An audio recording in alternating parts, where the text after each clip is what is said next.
Good morning. Going to go ahead and call to order the August 6th meeting of the Placer County Board of Supervisors. We begin this meeting as we do all our meetings with a pledge to our flag. We're going to ask Supervisor Gustafson if she'll lead us this morning. Allegiance to the flag of the United States of America and to the republic for which it stands, one nation, under God, indivisible, with liberty and justice for all. Thank you. Okay, consent calendar. I understand one of my colleagues has an item they might want removed from consent. Yeah, could I pull 13D, please? 13B Bravo. D as in Oh, dog. D Delta. I'm sorry. Dog. Okay, 13D is being removed. Any other members have anything else they would like to have removed?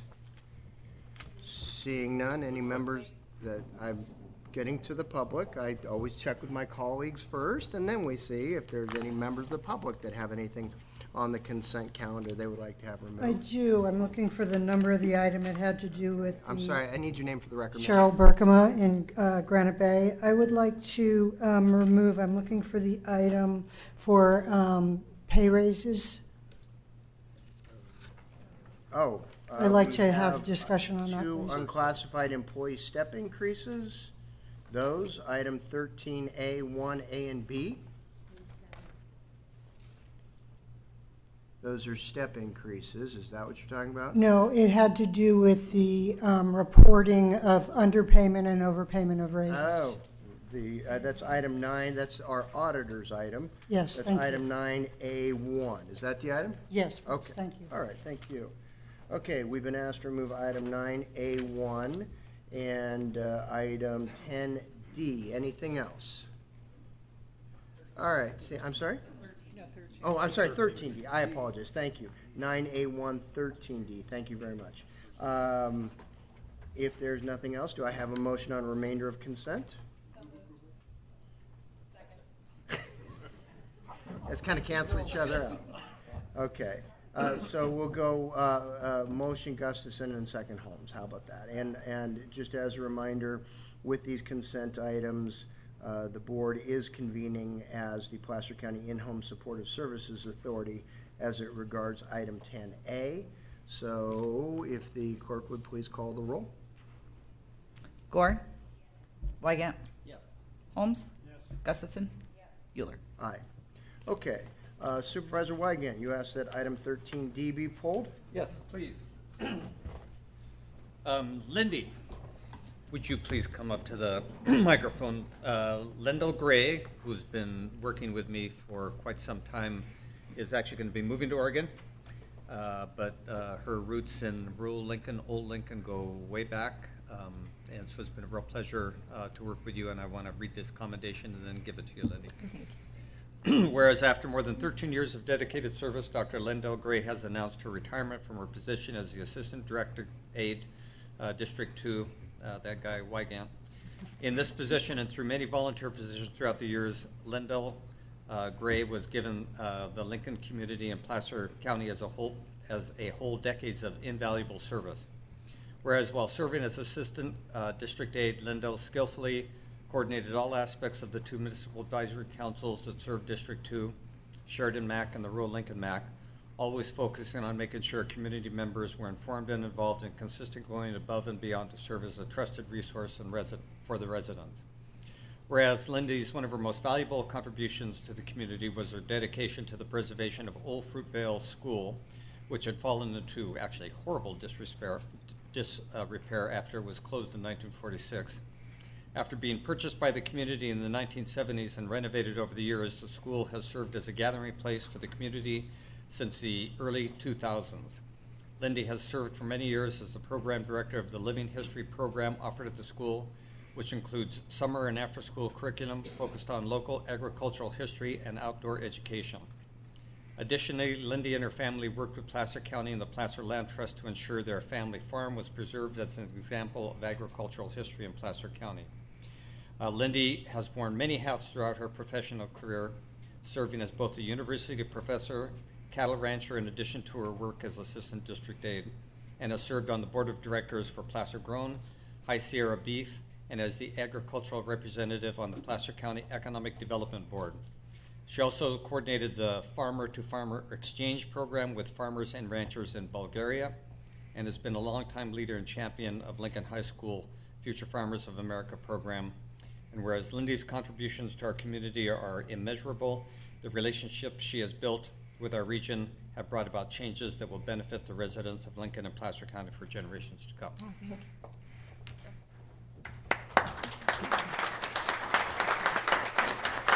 My only reservation is it sounds a little bit like an obituary.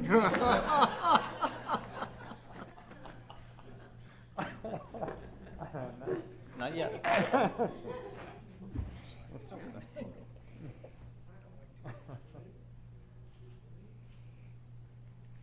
Thank you, Lindy.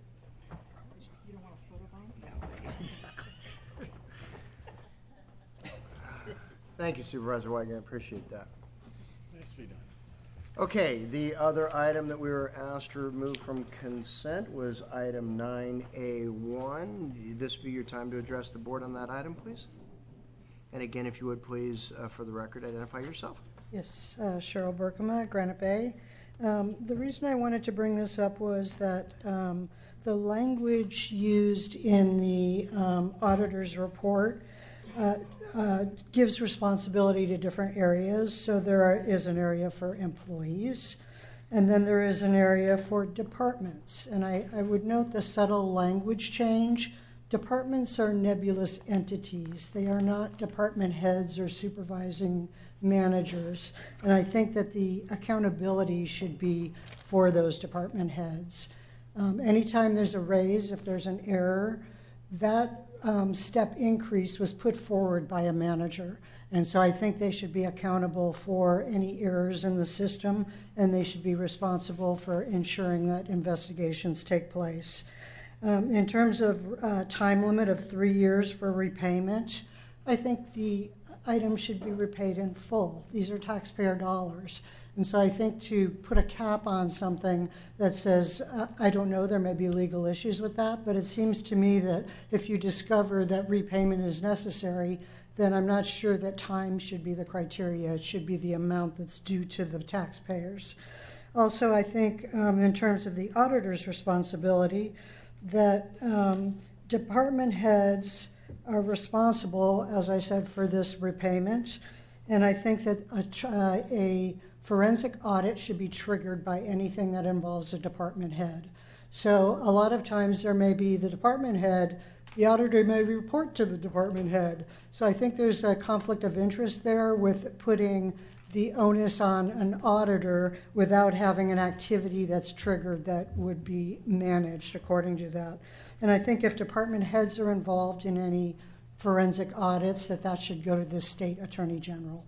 And I think that that there has been evidence prior to different activities that have happened that should be investigated, and there should also be some mention in here for the whistleblowers. I think that if people want to report if they suspect that salaries are inflated or not being administered fairly, that they should be able to report that without being held accountable for that.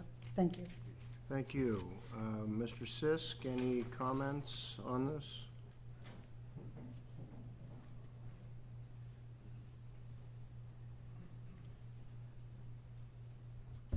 Good morning, members of the Board of Supervisors. Andy Sisk, Auditor Controller. First and foremost, this is a joint policy that's being brought forward by the HR Department and the Auditor Controller. I'm just kind of bringing it forward. We always keep in mind that HR is the front end of payroll and the Auditor Controller is the back end of payroll. Also, as the Auditor Controller, I'm an independent elected official, so I believe that we've got policies and practices in place to ensure that people are not overriding controls. We've got, I think, good policies and procedures in place. We've got an internal audit unit, and because of the internal audit unit, we did a couple of audits over at the HR department, also involved looking at some of the department's timekeeping and pay practices, and as a result, we came forward with this policy, which we think is a good policy. We really needed something in place.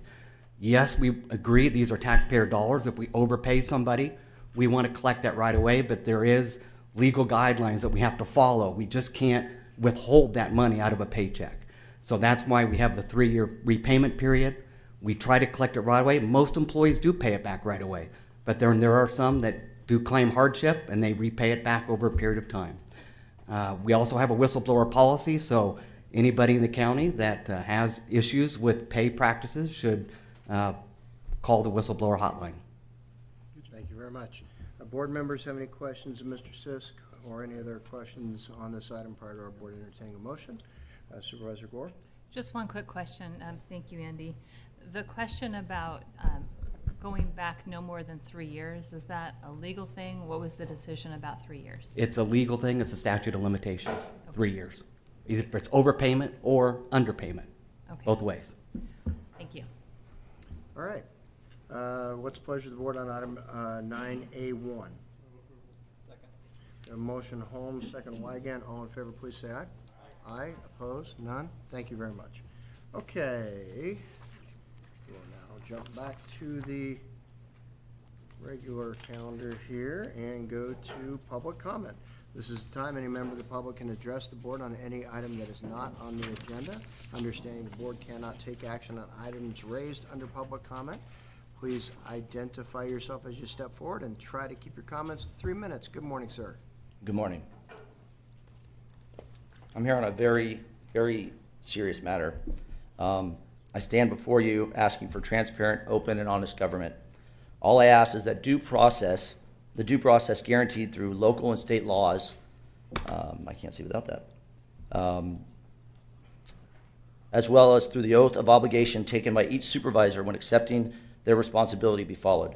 Supervisor Euler, while watching the July 9th Board of Supervisors meetings, I noticed that uncharacteristically, you left the meeting before its conclusion. This intrigued me since the county agenda was not complete and the board had 2 additional items to vote on. As the video from the meeting shows, the last item voted on, item 14A, was presented by HR Director Kate Simpson. She discussed the proposed county management salary increases, stating that the average increase was approximately 3%.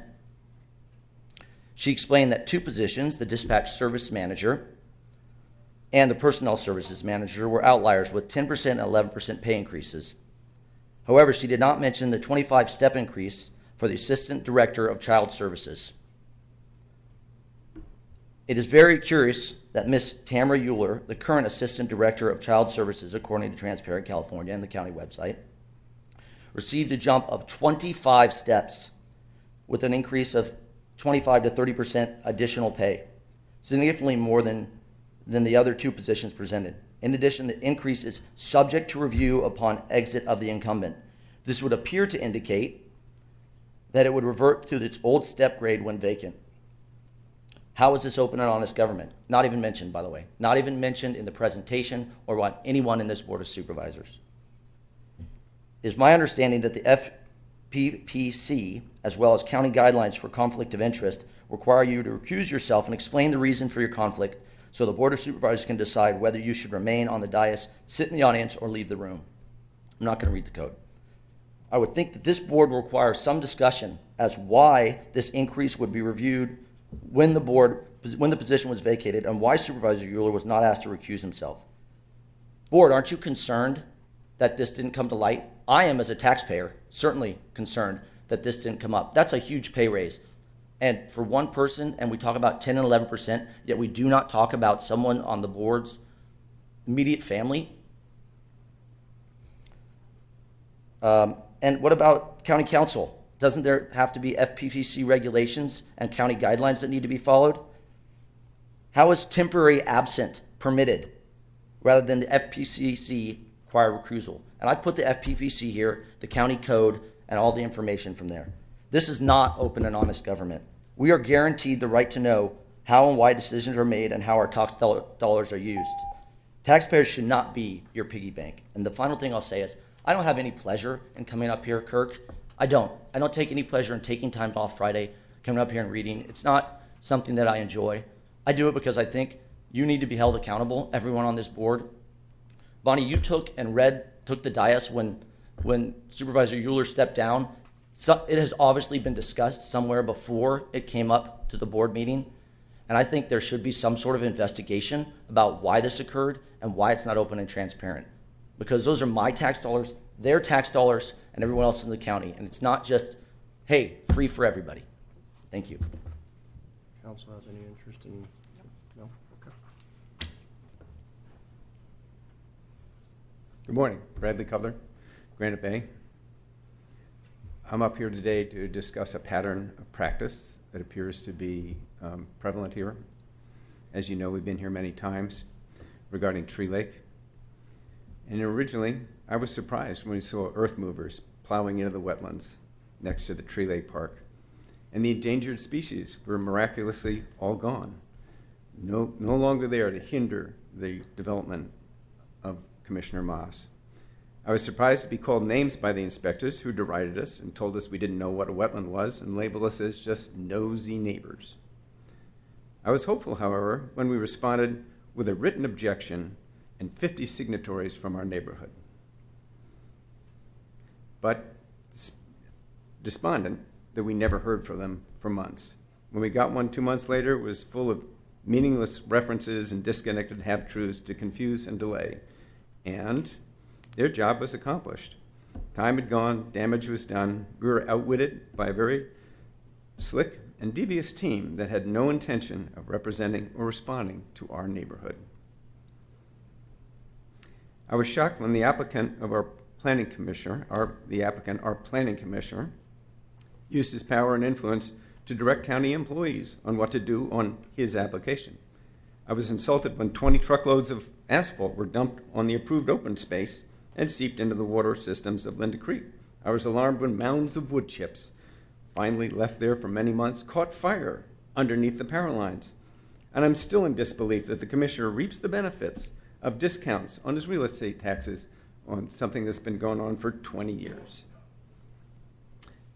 But think how shocked I was when the head of the Planning and Resources requested advice on a planning interpretation from the applicant on the job. So I shouldn't be surprised that you give a raise 10 times the average and have the guts to note that this only applies to your wife's tenure in the position. You recuse yourself without explanation, votes taken without mention of the raise or the conflict of interest. At this rate, you're going to make the Tree Lake zoning violation look like a parking ticket. And it looks like you're bucking for Placer to be the Bell scandal of the next 20 years. Congratulations, you have a solid foundation, and ignoring the citizens in this district will provide you something to ruminate on in your new retirement in Folsom. Thank you, Mr. Cutler. Anyone else want to address the board? Good morning, Supervisors. Richard Lewis, Wise, Gold Hill. Excuse me. I'm here regarding the proposed Bickford Ranch Marketplace. This is a small piece of land located at Sierra College 193. It's about 10 acres, scheduled to have 18 gas pumps, 81,000 square foot supermarket at that location. At a presentation Supervisor Wygant made, he indicated it was not in District 2 in the rural Lincoln MAC. At a meeting about 2 weeks ago, I spoke to Supervisor Holmes, and he indicated this piece of land is not in the MAC, the Horseshoe Bar MAC, and it's not under any MAC, come to find out. I'm requesting, would it be possible to have it either included in Supervisors 2 area, the MAC, the rural Lincoln, or in the Horseshoe Bar MAC, so it can come before the people of the community. I think it would impact the people more in Supervisor Wygant's district, but it is directly connected to the Bickford Ranch property. So I don't see a cost to the county. I would just like to have it included in one of the MACs. Okay. Thank you. Thank you very much for letting us know. Kirk, if I could, Yes. Richard, personally, I'm comfortable with the MAC considering the item and putting it on your agenda for consideration, and I'm sure we can have some resources there for you to comment on it. Okay. So I'll do some checking up here to see if we can make that happen. Yeah, I think either MAC, if it could be in it, it would be I good think for the both would community. actually probably be fine, but Yes. we'll follow up on that. Thank you. Thank you. Anybody else here in Auburn want to address the board prior to me seeing who in Tahoe wants to talk to us? Okay, seeing nobody else here in Auburn, we'll go ahead to Tahoe. Good morning. Good morning, Ellie Waller for the record. During a recent Planning Commission meeting in Tahoe, appointed commissioners questioned why staff had brought the La Lima project forward when it was so inconsistent with the community vision and area plan. In a hope of connecting the dots, I've been trying to figure out why the La Lima Lakeside project is so important to Placer County management or economic development. So important that they directed staff to circumvent the CEQA process by splitting the project. Could it be about the 92 TAUs associated with the Ferrari Crown?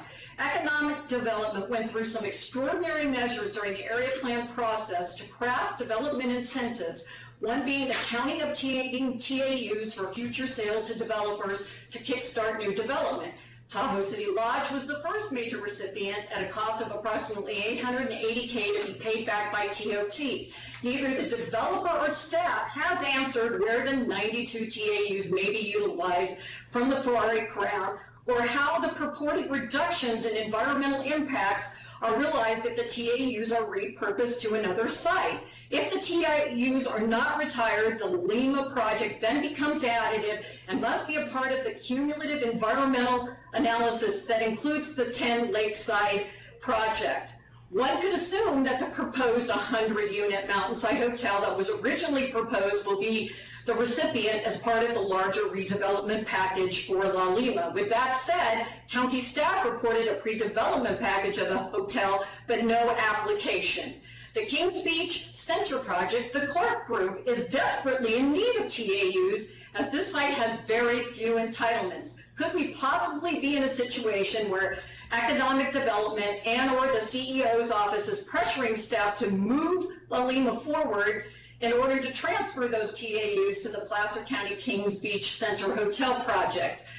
Why are we propping up this developer? A story for another day. If economic development or the CEO's office is back-channeling, providing direction to staff, why not come forward and make the advocacy transparent and inclusive? This is an opportunity for leadership dialogue with the community to discuss the pros and cons in a manner that gains public support. Optically, it reflects poorly on the county and breaks the trust of the community. The Planning Commission displayed frustration with how the La Lima project was brought forward by staff. The community spoke out strongly that the La Lima project is not consistent with the community vision or area plan or ready for prime time. I hope that more bad news isn't coming and that the La Lima project is not directly tied to the Kings Beach Center.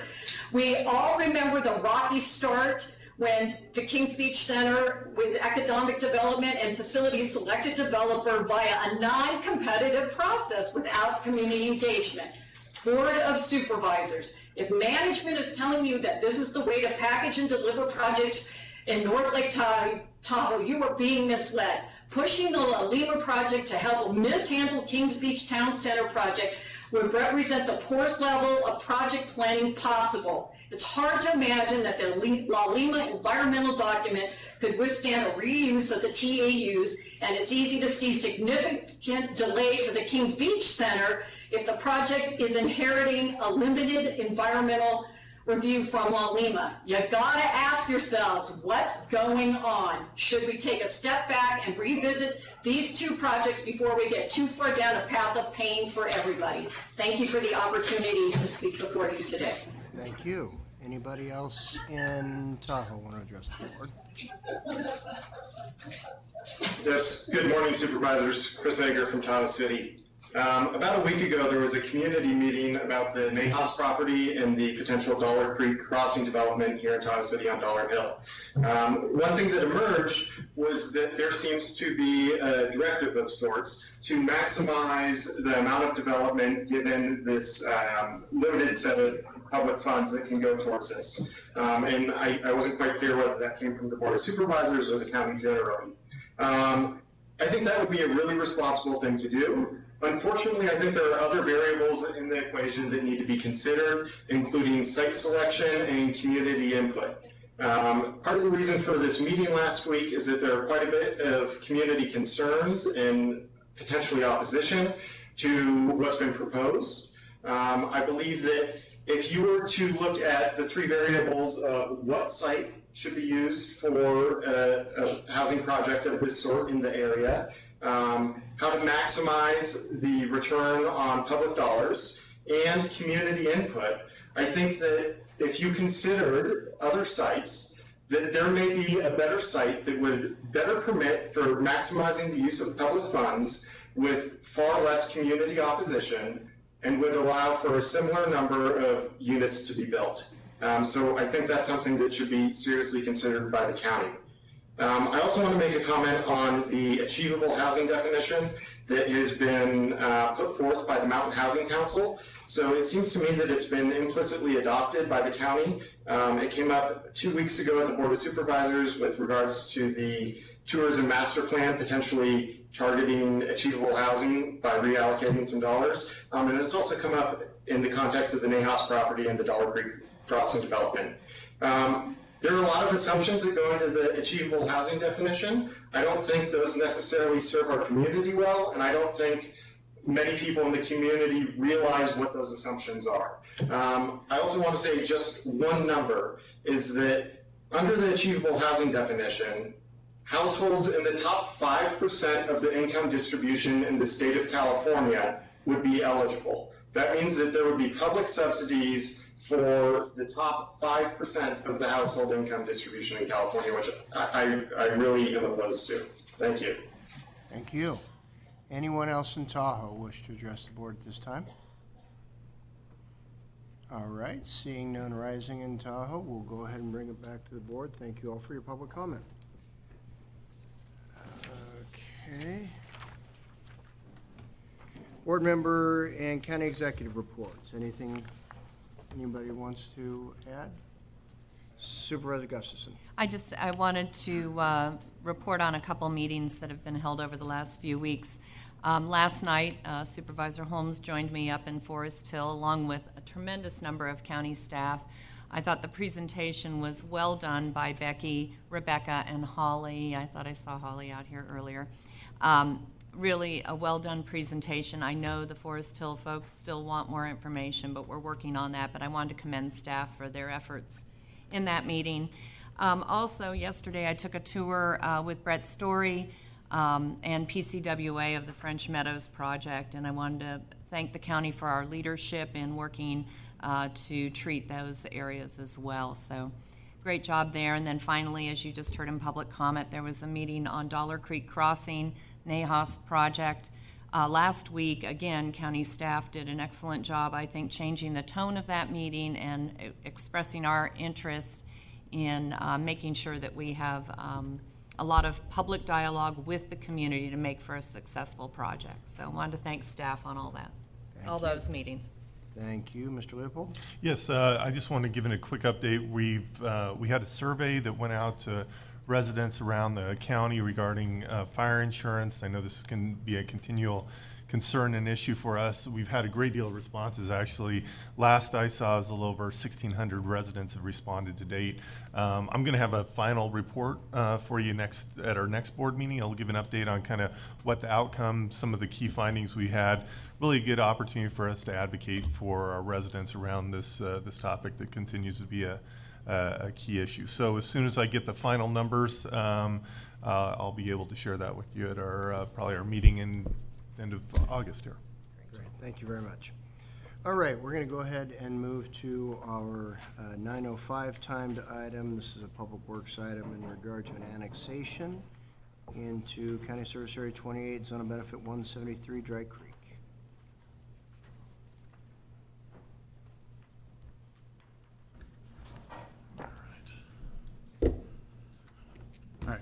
Good morning, Chairman Mueller, board members. My name is Jared Deck, and I have Huey Nam here of my staff.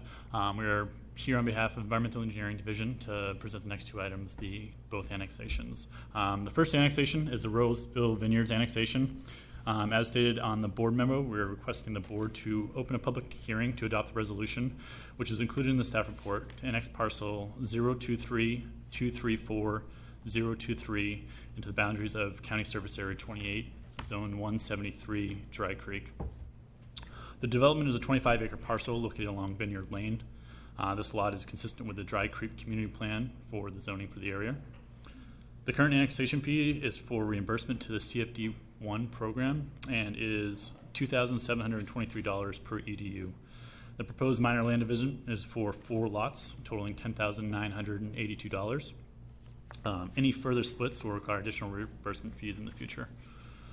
Staff supports this request. In order to move forward, I request that your board open the public hearing and adopt a resolution in the staff report to annex this parcel to the boundaries of County Service Area 28, Zone 173, Dry Creek. If there are any questions, I'll be happy to answer those. Board members have any questions prior to opening the public hearing? Seeing none, we'll go ahead and open the public hearing. Any members of the public wish to address the board on this item prior to us taking action? We'll close the public hearing, bring it back to the board. What's the pleasure? The motion Gore, second Wygant. All in favor, please say aye. Aye. Opposed? None. Thank you so much. And we will take up our 9:10 timed item. This also is an annexation. This into Sewer Maintenance District Number 1. Good morning, Supervisors. My name is Huey Nam. I'm here to, on behalf of Environmental Engineering Division, to present the Davenport annexation. As stated on the board memo, we're requesting the board to conduct a public hearing to adopt a resolution, which is included in the staff report, to annex assessor parcel number 076-020-063-000 into boundaries of the Sewer Maintenance District 1. The property is located along Creek Haven Road, north of Dry Creek Road, and west of Highway 49 in North Auburn area. Dennis Davenport and Kim Boucher are requesting annexation of the 6-acre parcel in order to receive sewer service for their property. If approved, the applicant will require to pay the annexation fee in effect at the time they choose to make payment. The current annexation fee is $6,344 based on 1 lot due to existing zoning. Staff support this request. In order to move forward with, I request that your board adopt the resolution in the staff report to annex this parcel into the boundaries of Sewer Maintenance District 1. With that, I'm happy to address any questions. Board members have any questions prior to the public hearing? And seeing none, go ahead and open the public hearing at this time. Any members of the public wish to address the board prior to us taking action? There being none, we'll go ahead and close public hearing, bring it back to the board for action. We have a motion, Holmes, second Wygant. All in favor, please say aye. Aye. Opposed? None. Thank you so much. Thank you. All right. Facilities Management and Public Works, plans and specifications approval in regard to projects of $100,000 or less.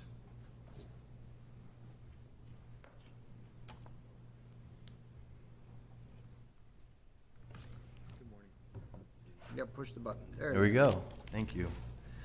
Good morning. Good morning. I'm Steve Newsom, your Director of Facilities Management, and I'm joined by Peter Kratz, Assistant Director of Public Works. Good morning. This item we're bringing forth as a joint item. Currently, our requirements are that any project over $10,000 requires your board to approve the plans and specifications before we go into a procurement process to complete the work. So this request is for projects valued at under $100,000 to delegate the authority to approve the plans and specs to the directors of Public Works and Facilities Management. The reason for that is time savings. Typically, these projects are repair projects or small renovation projects that require a pretty rapid deployment. So this request is a delegation of that authority with no other changes to our requirements, either county requirements for procurement or public contract code requirements. Okay. Board members have any questions on the item? I'm sorry, Mr. Kratz, did you want to offer something? No. Okay. Wise man. Okay. Supervisor Gore. Sure, you want to move along? I just want to have clarification about how you're going to make sure the board is aware of the projects that are being approved. Perfect. And what we propose to do at this time is that we would return to the board on a quarterly basis, and we give a report stating the projects that have been completed. Any other questions by board members? Seeing none, we'll go ahead and open it up to the public. Any members of the public want to address the board on this item? What's the pleasure of the board? Second. Motion Holmes, second Wygant. All in favor, please say aye. Aye, opposed, none. Thank you so much. All right, moving right along. Health and Human Services, 211 Information and Referral Service, being asked to consider a contract with Nevada Sierra Connecting Point Public Authority. Good morning, Chairman Euler and members of the board. I'm Rob Oldham, your health officer, and fill in for the vacationing Jeff Brown, your HHS director.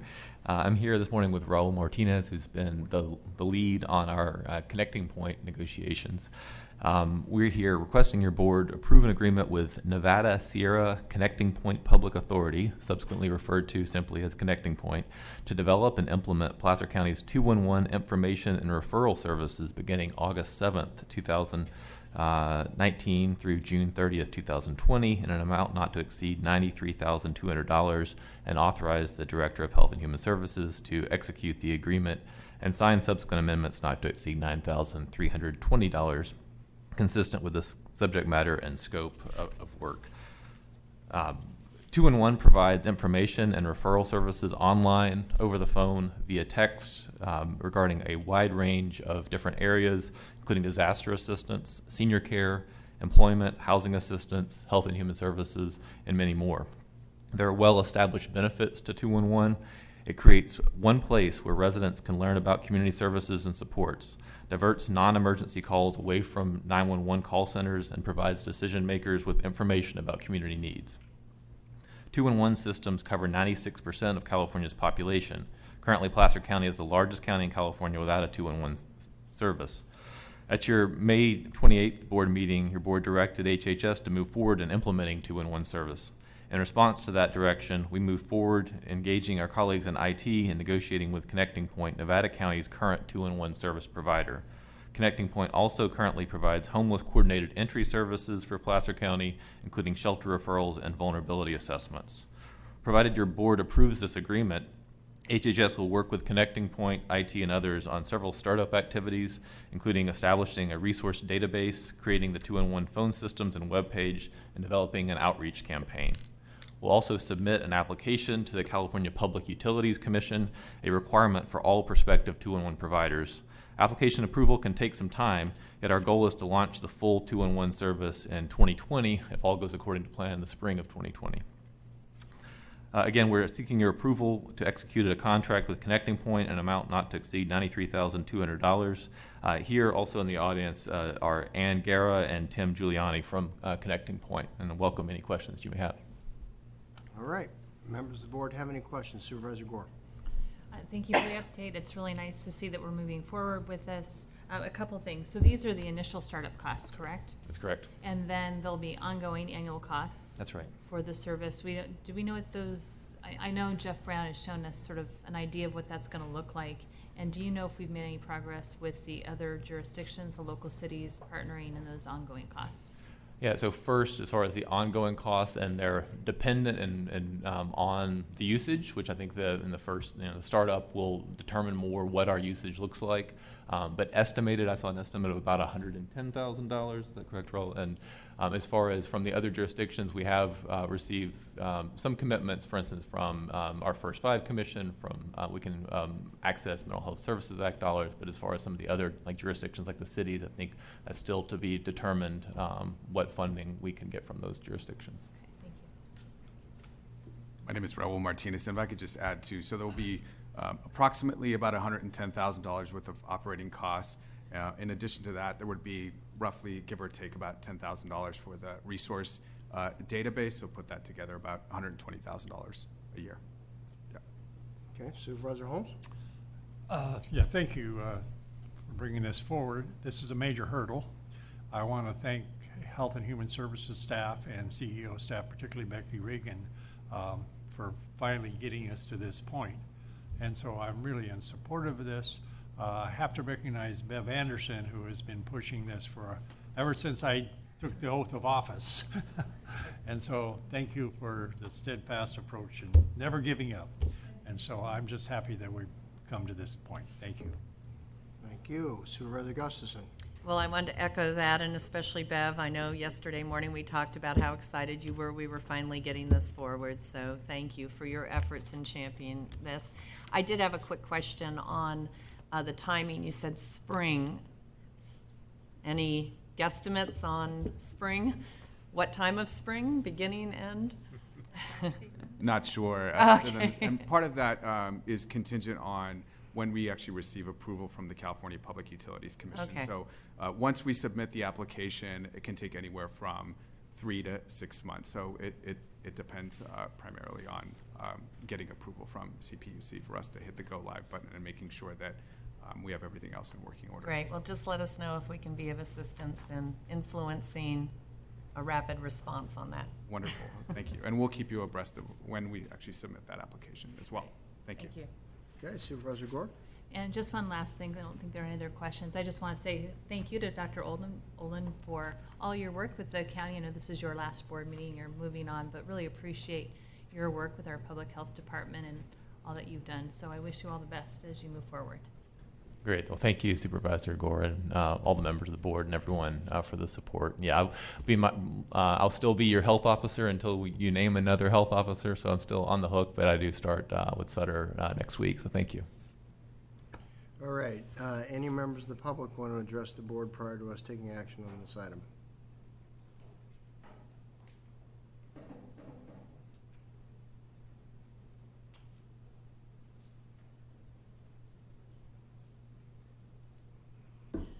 I just want to express my thanks to all of you for all your great work. Even though you've been referenced a couple times, I do need you to state your name for the record.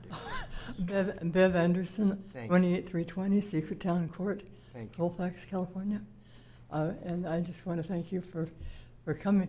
We finally came to the point where this is happening, and given what you're saying this morning, this is covering a lot of bases. So our next step will be the first call. and let's plan on having a celebration. Thank you very much. Thank you. Anybody else want to address the board? Okay, we'll go ahead and bring this item back to the board. What's the pleasure? Move approval. Second. A motion Holmes, second Wygant. All in favor, please say aye. Aye. Opposed? None? Thank you very much.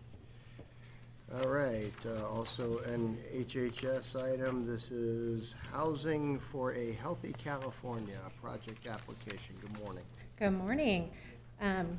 Chairman Euler and members of the board, I'm Amy Ellis, the Director of the Adult System of Care. This morning I'm bringing forward the following action items. First, to adopt a resolution authorizing Placer County Health and Human Services to submit a project application in the amount not to exceed $3.5 million for the Housing for Healthy California program, the 2019 HHC Article 2 application as described in the HHC Article 2 NOFA and HHC Article 2 guidelines released by the Department for the HHC program.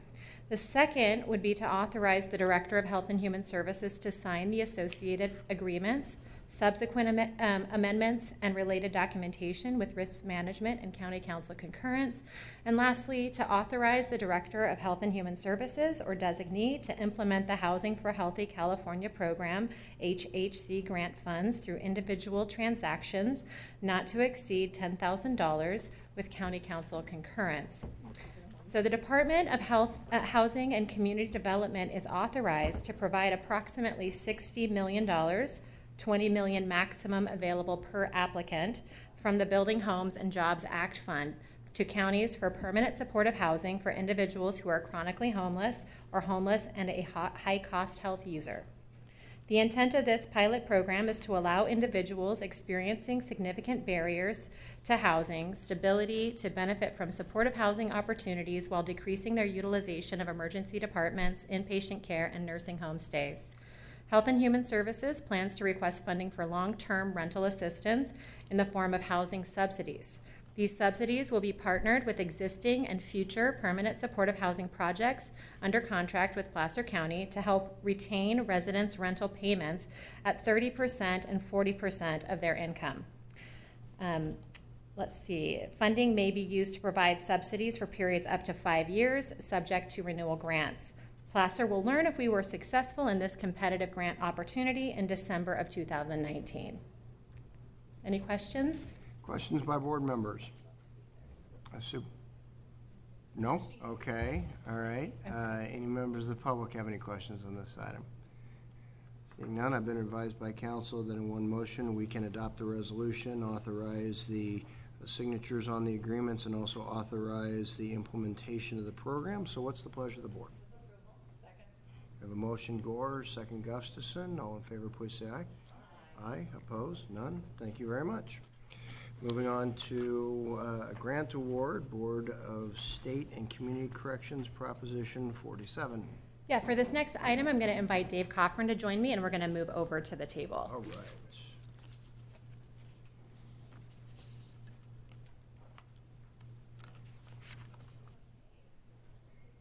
And Mike. Good morning again. Again, Amy Ellis, Director of the Adult System of Care, here with Dave Coffrin, Manager with the Probation Department. We are bringing forward an action item to adopt a resolution authorizing the Director of Health and Human Services to accept the Board of State and Community Corrections Grant, Prop 47, grant award in the amount of $6 million for the period of August 15th, 2019 through May 15th, 2023, and authorize the Director of Health and Human Services to sign the contract and to sign all resulting documentation, reports, certifications, and amendments up to $100,000, consistent with the agreement's subject matter and scope of work with risk management and county council concurrence. In November of 2014, California voters approved Proposition 47, the Safe Neighborhoods and Schools Act. Prop 47 invests savings resulting from this law to be invested into community mental health and substance use disorder treatment and diversion programs for people involved in the criminal justice system. The emphasis is on programs that reduce recidivism. In August of 2017, Placer County received a Proposition 47 grant to create and implement the Assertive Community Treatment Team. Since January 2018, the action team has served over 55 young adults age 18 to 32, and over 63% of those have no criminal involvement during their participation in the program. More than half have gained or maintained a stable living situation. When young adults are referred to the program, they receive integrated treatment from a team, including a therapist, a substance use disorder counselor, probation staff, and peer and family advocates. They coordinate services to help help participants create a customized, long-term plan with goals and related supports. In March of 2019, Placer County Health and Human Services, in collaboration with the probation, submitted a proposal to expand the Placer County Action Team. This second round of funding will make these successful services available now to all ages, including youth, throughout all of Placer County, including the Tahoe region. Due to the success of the first round, Placer County's second proposal was one of only 23 in the state to be selected for an award and at the highest amount possible to receive, $6 million. This program will deliver mental health and/or substance use treatment, as well as provide support in finding safe and stable housing, develop vocational or educational skills, and create positive social communities to support healthy choices. Services will be tailored to individuals' needs with an overall goal of decreasing recidivism and incarceration to promote a safe and healthy community. And I can't think of a more appropriate time to have a collaborative team of professionals dedicated to promoting the safety and health of our community, considering the tragic events that are happening across our country.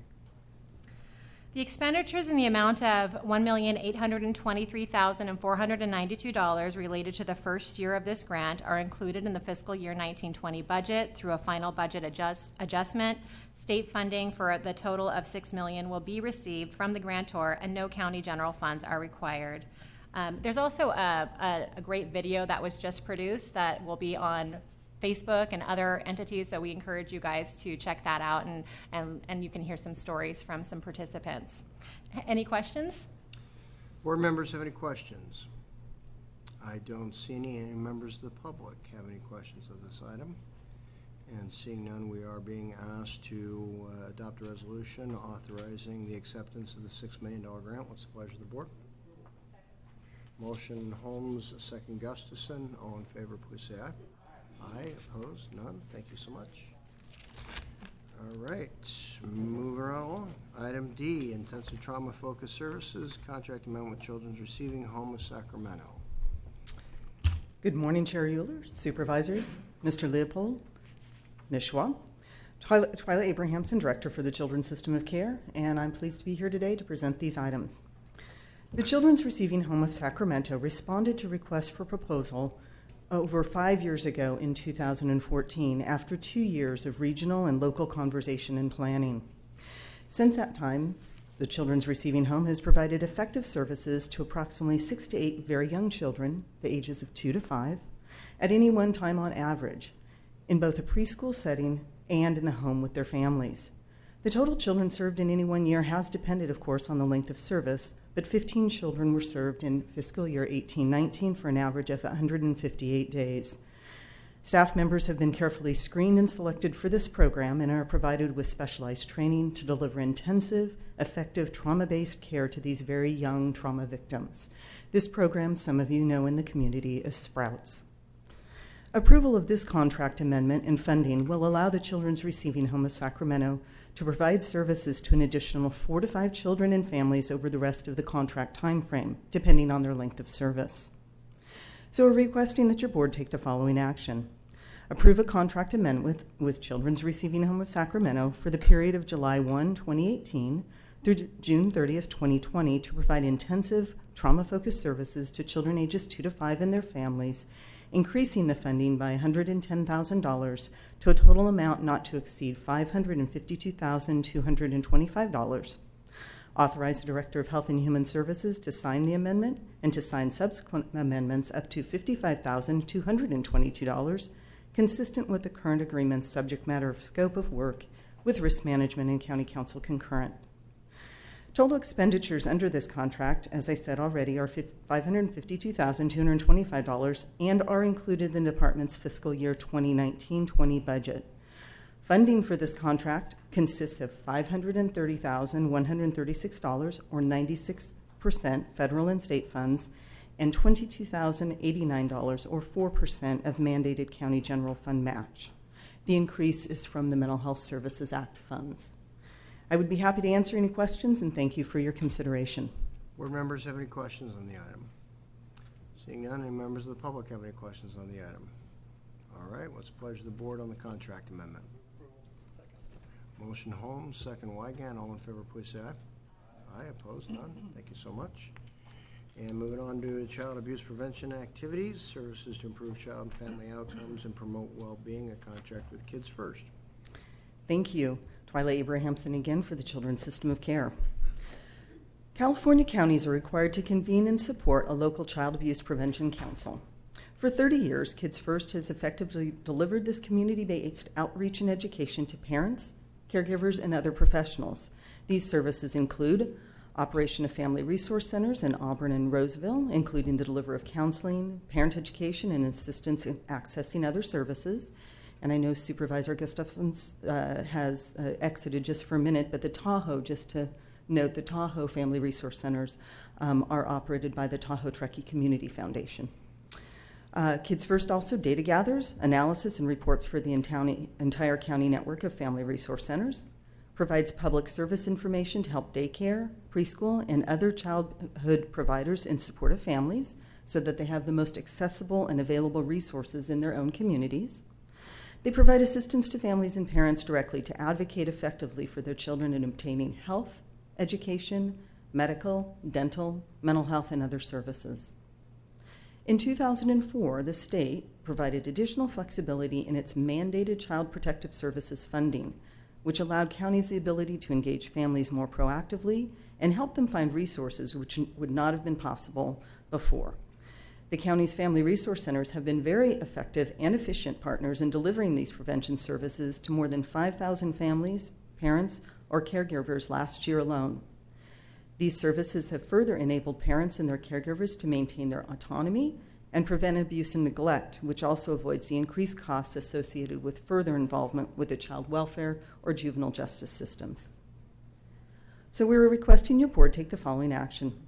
Approve a contract with Kids First to provide child abuse prevention activities, services to improve child and family outcomes and promote well-being, and the operation of the Child Abuse Prevention Council from July 1, 2019 through June 30th, 2020, for a total amount not to exceed $872,364. Authorize the Director of Health and Human Services to sign the contract and to sign any amendments not to exceed $100,000 consistent with the subject matter and scope of work with risk management and county council concurrence.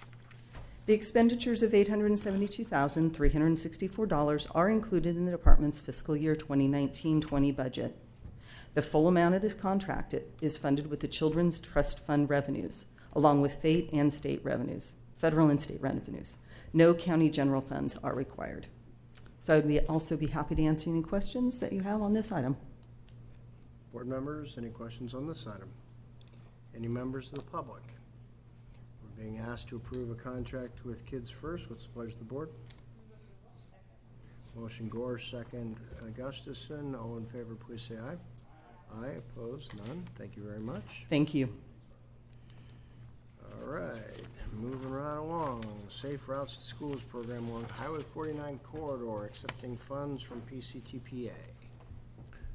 Thank you, Chairman Euler, members. Rob Oldham again, this time wearing my Director of Public Health hat, here requesting approval of a revenue agreement with the Placer County Transportation and Planning Agency for the period of July 1st, 2019 through June 30th, 2023, in an amount not to exceed $733,000, and to authorize the Director of Health and Human Services to sign the agreement and to sign subsequent amendments to the agreement up to $73,300 consistent with the agreement's subject matter and scope of work. For background, in 2018, the Placer County Transportation and Planning Agency and Placer County Public Health Division developed a partnership to address safety and walkability along the Highway 49 corridor. Highway 49 is known for being a relatively high traffic area with minimal sidewalks and cars driving at high speeds and an unfortunate number of fatalities. In the last 11 years, there have been 13 bicyclist collisions and 30 pedestrian collisions, resulting in 7 tragic fatalities. Despite this unsafe environment, many residents currently walk and bike along the corridor, either on the road or dirt paths, as it's their only means of transportation to reach local schools, shopping, jobs, and or bus stops. At the California Transportation Commission's January 2019 meeting, the CTC approved the proposed grant submitted by Placer County Transportation Planning Agency and Public Health. The grant awarded $14.4 million to construct approximately 2.8 miles of sidewalk, closing the current gaps between sidewalks on Highway 49 stretching from Elm Avenue to Dry Creek Road, and creating a continuous sidewalk on at least one side of Highway 49. It also included $733,000 for public health to develop and implement a Safe Routes to School program at 6 area schools, including Rock Creek Elementary, Auburn Elementary, E.V. Kane Middle School, Maidu High Independent Study, Confluence High School, and Placer High School. Safe Routes to School is a national program implemented to increase the number of children who bike or walk to school. It has also been shown to significantly reduce pedestrian and bicycle injury risk. The total award amount, again, is $733,000 from July 2019 through June 2023. These revenues and expenditures have been included in the fiscal year 1920 budget. I welcome any questions you may have. Thank you. Board members have any questions on the item? Seeing none, any members of the public have any questions on the item? All right, the request is to approve the revenue agreement with PCTPA. What's the pleasure of the board? Second. Your motion, Holmes, second Wygant. All in favor, please say aye. Aye. Opposed? None. Thank you very much. All right. At this time, we're going to adjourn as Placer County Board of Supervisors and convene as the Placer County In-Home Supportive Services Public Authority in order to take up an item regarding budget for fiscal year 1920. Yes, good morning again. Amy Ellis with the Adult System of Care, which also includes the IHSS Public Authority within that division. This morning, I am bringing forward an action item to approve the In-Home Supportive Services, or IHSS, Public Authority budget for fiscal year 1920 in the amount of $1,500,000 $506,846. The IHSS Public Authority was established on December 3, 2002, as required by the California Welfare and Institutions Code. The Public Authority is a separate legal entity whose purpose is to provide assistance to the IHSS recipients in finding independent home care providers through the establishment of a registry, the investigation of the qualifications and background of potential providers, the establishment of a referral system under which providers shall be referred to recipients, and the provision of training for recipients and providers. In addition, for the purpose of labor negotiations, the Public Authority is deemed to be the employer of record for IHSS independent providers. Of the approximately 4,700 IHSS recipients projected to be served in fiscal year 1920, approximately 1,300 will require and receive assistance in finding appropriately skilled and registered caregivers. The Public Authority is supported by 8 county staff who are assigned to this unit and a portion of a manager's time. The Public Authority budget is limited to the responsibility of IHSS provider registry, background checks, training, provider payment, and negotiations. The county share of the IHSS provider wages is identified in the Health and Human Services Client Aid budget. So the fiscal impact for the 1920 budget for the IHSS Public Authority is funded through a combination of federal and state funds and a proposed $255,756 in general fund. Happy to take any questions. Board members have any questions on the proposed budget? I don't see any. Any members of the public want to address the board on this item prior to us considering it for action? Seeing none, we'll go ahead and bring it back to the board. We're being asked to approve the in-home support services Public Authority budget for fiscal year 1920. What's the pleasure of the board? Motion was, I'm sorry, Gustafson or Gore? Gore, sorry. Motion Gore, second Wygant. All in favor, please say aye. Aye. Opposed? None. Thank you very much. Okay, thank you. All right, at this time we are adjourning as the Placer County In-Home Supportive Services Public Authority and reconvening as the Placer County Board of Supervisors in order to take up a number of public works items, first of which is a Highway Safety Improvement Project construction contract, B&M Builders.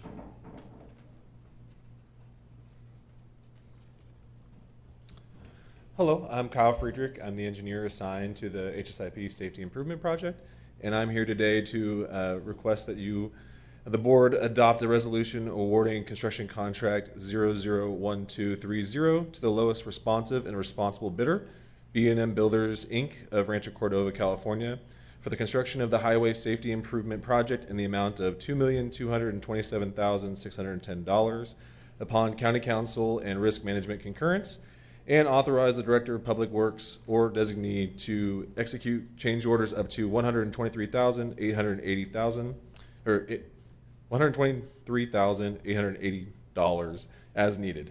So this project started back in 2015. The county applied for a Highway Safety Improvement Program grant that was targeting high-risk rural roads.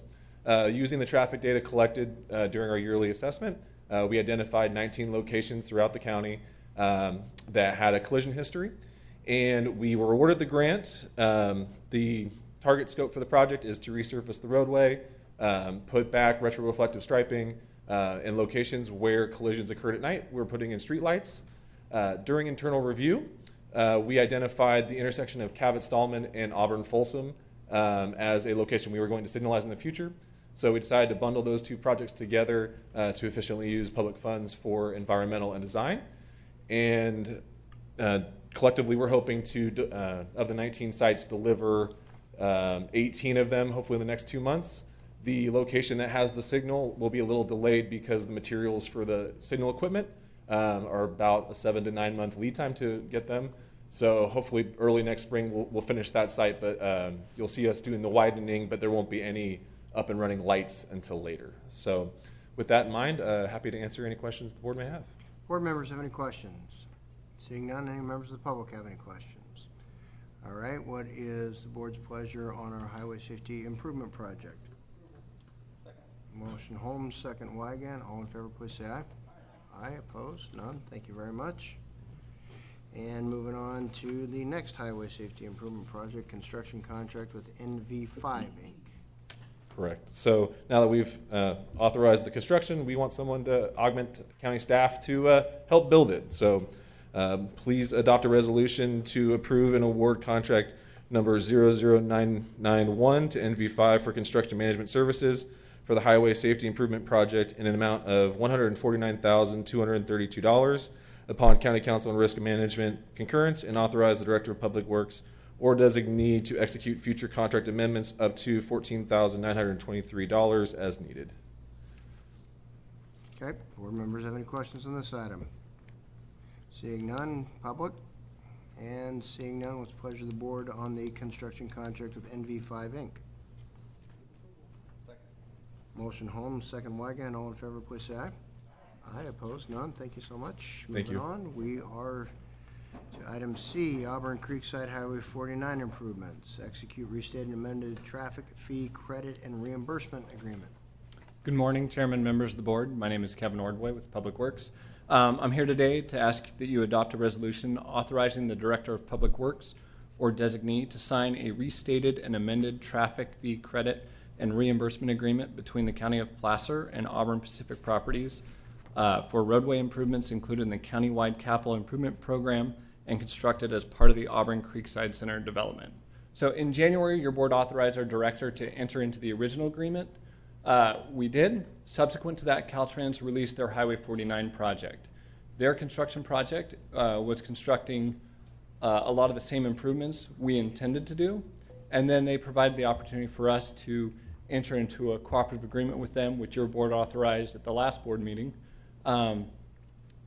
for us to enter into a change order with their contractor to get the improvements constructed within the state highway right-of-way, which provided a substantial cost and time savings. So we needed to redo the amendment to reduce the amount the capital impact fee program owed the developer at the end, and so now there will be no monies owed from the county to the developer upon completion. I do have one correction to the fiscal impact statement. Subsequent to the publishing of the agenda, we became aware we could use some federal regional surface transportation program funds to offset these costs. The impact statement says it'll be all developer fees, but we do also plan on using some federal RSTP funds, but there will still be no net county cost. So with that, I'm happy to answer any questions. Fantastic. Thank you very much. Board members have any questions on the proposed executed restated amended traffic fee credit and reimbursement agreement? Supervisor Holmes? Thanks, Kevin. I'm just concerned about Rock Creek Road that I keep getting calls for because it's not a county road. But is that going to be in this project? Is that going to be rebuilt and dedicated to the county? Is that part of the conditions? Yes, it is. At least the developer is dedicating their right-of-way half to the county, and they're working with the property owner that owns the other half. But the county's intent is to reconstruct it as part of this project and have it adopted into the county maintained mileage. Long overdue. Thank you. All right. Seeing no other questions by board members, any members of the public want to address the board prior to us taking action on the item? And seeing none, what's the pleasure of the board? Motion Holmes, second Gustafson. All in favor, please say aye. Aye. Opposed? None. Thank you very much. Moving right through. We are to a county executive item. This is Placer County Code Amendment, ratification of local emergency proclamation. Good morning, Chair Euler, members of the board. Holly Powers, Assistant Director of Emergency Services here at Placer County. Today I'm before your board to introduce an ordinance and waive oral reading, amending Chapter 2, Article 2.88, Section 2.88.060 of the Placer County Code to increase the time frame by which a local emergency proclamation may be ratified to be consistent with the California Government Code. As you may know, once your board declares or ratifies a local emergency, such as the emergency related to tree mortality, which comes to your board every month, you have to review such proclamation within 30 days of that, the last ratification, and that's continual until such time that we deem to terminate the local emergency. Effective January 1 of 2019, the California Government Code was amended to increase that time frame by which local proclamations have to be amended from 30 days to 60 days.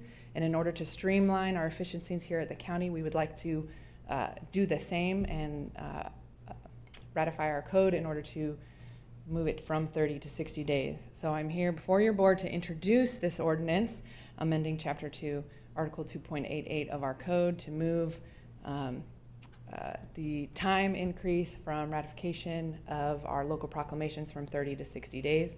I will return to your board August 27th meeting for the actual adoption of said ordinance change. Any questions? All right, council has a question or comment? The only comment is there is a revised ordinance in front of you. The only thing that's been revised is the title, just to coordinate it with the actual reference in the code. The substance of the ordinance is the same. We ask that you actually, if you decide to adopt it, to adopt that version. Okay. Supervisor Holmes? Oh, I don't have any questions on this. I just want to thank you for being in Forest Hill with us last night. It was a long, arduous meeting, and just appreciate your input there. Thank you. Thank you, sir. All right. Any members of the public want to address the board on this item? And seeing none, what's the pleasure of the board?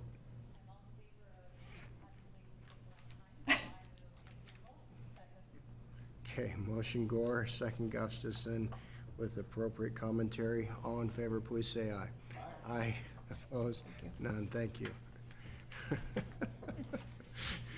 Council, you want to take us into closed session? The board will now adjourn to closed session to consider consider one item of existing litigation, consider one item of anticipated litigation. The board will then engage in a conference on real property negotiations. Thereafter, the board will adjourn as the Placer County Board of Supervisors and reconvene as the successor agency to consider one conference with real property negotiations. For the record, this particular item on the agenda does not actually identify specific negotiating counterparties. The reason for this is in order to maintain confidentiality of offers on this property and preserve the successor agency's ability to negotiate. These parties are not identified in the agenda. If the successor agency board provides direction for further negotiations with a specific party, and those negotiations are successful, that party will be identified on a future agenda. All right. Thank you very much. We'll be back shortly.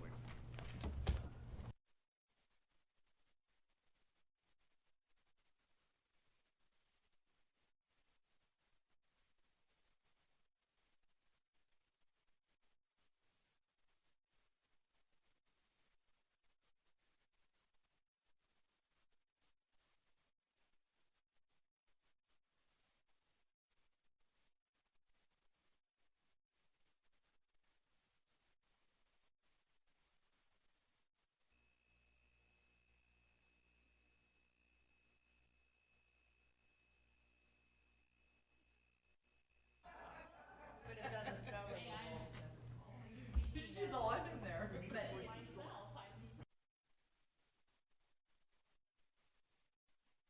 see if our recorder went down, so we're waiting on the guys. But yes, I think we're good to go. Well, they got us up on the screen. Is that good enough? Okay, well, it occurred to me that before leaving the room, we didn't adjourn as the successor agency and reconvene as the Board of Supervisors, so we'll go ahead right now, adjourning as the successor agency, reconvening as the Board of Supervisors, and ask County Council to report out. The board met in closed session to consider one item of existing litigation. A report was given, and it was a status only, no action was taken. Under anticipated litigation, a report was given, and the board provided direction. First item of real property negotiations, the board heard a report and provided direction. The board then adjourned as the Board of Supervisors of County of Placer and reconvened as the successor agency.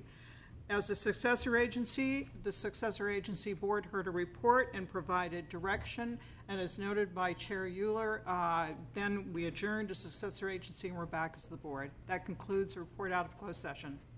Okay, and if my calendar is correct, we're skipping 1 week and we don't meet again until August 27th. Is that correct? All right, so we're adjourned until August 27th. Thank you very much.